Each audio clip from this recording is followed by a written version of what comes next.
To optimize the camera for taking pictures of kids or pets, you may want to set the Sport Scene mode. If you want a little bit more control over the camera, however, you'll want to set the shutter priority mode instead. You may want to use the flash, in which case you'll want to know about flash exposure compensation. You'll want to set the drive mode. You'll want to set the autofocus point. You'll want to set the autofocus mode, the ISO, and the white balance. Let's get started by setting the Sport Scene mode. Turn the mode dial to the little running man figure right there. This is the Sport Scene mode. What this mode does, when you press the shutter button halfway, the camera will choose the fastest shutter speed possible given the amount of available light.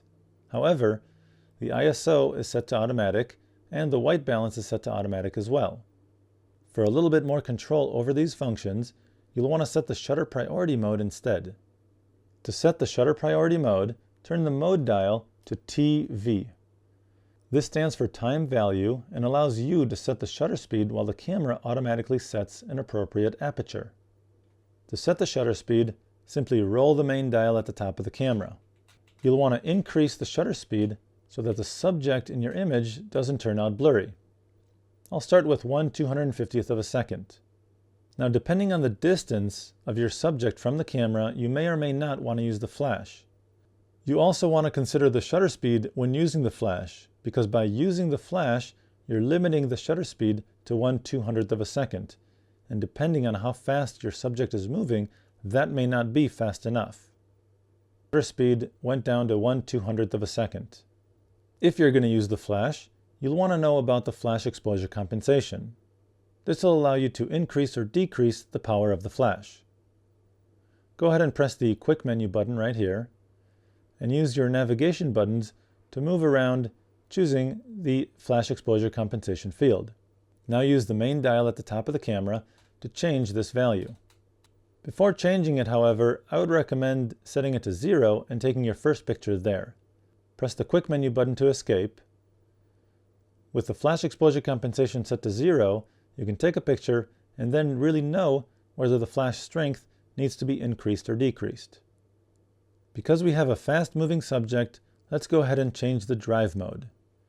Press the left navigation button and then go to the right to select continuous shooting. Press set to escape. What this allows you to do is hold the shutter button down while the camera continues to take pictures.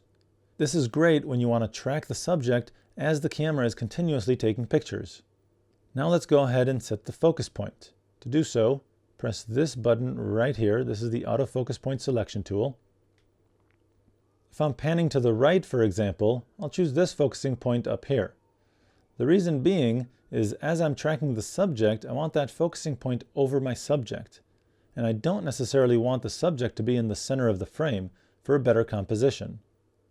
Now let's go ahead and change the autofocus mode. To do that, press the right navigation button or the AF button right here, and then choose AI Servo.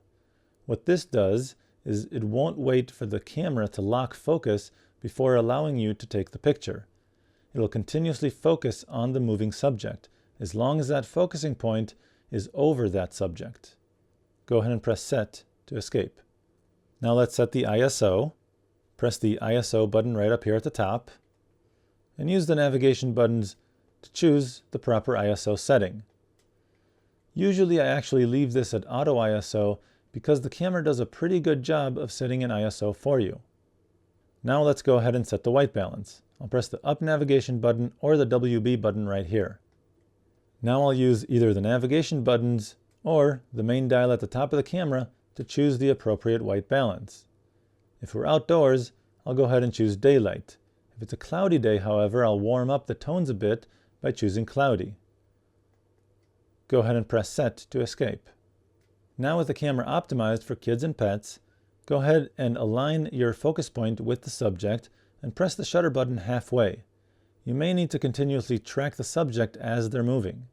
Once the image is composed the way you want it, press the shutter button the rest of the way and hold it down to continuously take pictures. Don't forget to track the subject as the camera is taking pictures.